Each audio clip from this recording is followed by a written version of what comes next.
Quando estava perto de eu ser ordenado padre, uma mulher na paróquia veio até mim e, enlouquecida sobre a então participação ativa na missa, disse o seguinte: participação ativa, toda essa coisa de participação ativa que veio do Vaticano II.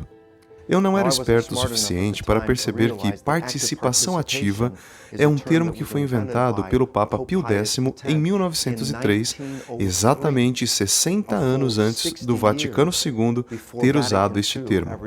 Então, o que é a participação ativa? De onde veio isso? E o que significa?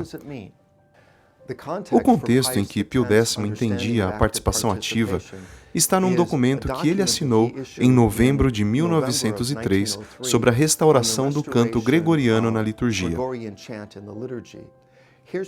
Aqui está o que ele disse neste documento.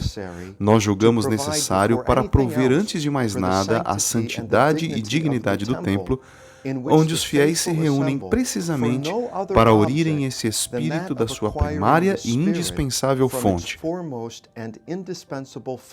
a participação ativa nos sacrossantos mistérios e na oração pública e solene da Igreja. Desde os tempos dos escritos de Pio X, a Igreja era inspirada por essa ideia de participação ativa, mas deveríamos dar alguma nuance ao termo, porque em inglês a palavra ativo leva-nos a acreditar que nós deveríamos fazer as coisas, mas neste deveríamos fazer as coisas há um significado mais profundo.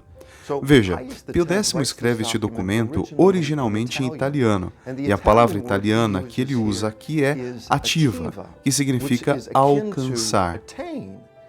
Então, talvez seja a ideia de nós alcançarmos uma participação mais profunda na liturgia. Quando é traduzida para o latim, o termo se transforma em actuosa, que tem a ver com atualizar. Então, talvez ela sugira a nuance de que a nossa participação na liturgia devesse ser atual, real ou plenamente realizada.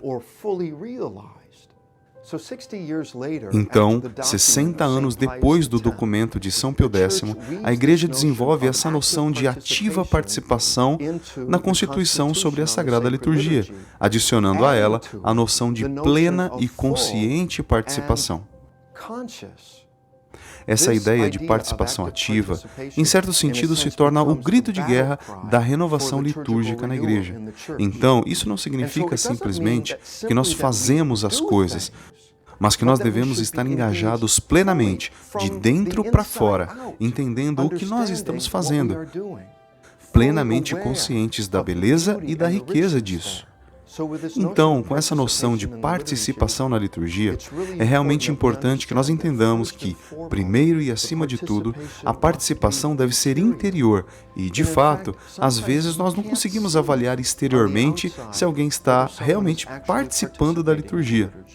Eu costumo pensar nas pessoas, nos funerais e nas famílias enlutadas, por exemplo, que talvez não consigam cantar as músicas que os outros estão cantando. Mas, ao mesmo tempo, você não consegue dizer que eles não estão plenamente engajados no que está acontecendo. Talvez, de fato, eles estejam deixando a participação externa dos outros carregá-los em meio a este momento doloroso. Quando nós estamos participando da liturgia, nós notamos que, de fato, nós estamos participando na oração do próprio Cristo a seu Pai. Nós rezamos na liturgia quase como se nós estivéssemos na orla do manto do Senhor, oferecendo-nos a nós mesmos totalmente e completamente a Deus Pai. Se nós fôssemos capazes de fazer essa participação na liturgia, ela seria plena, consciente e ativa.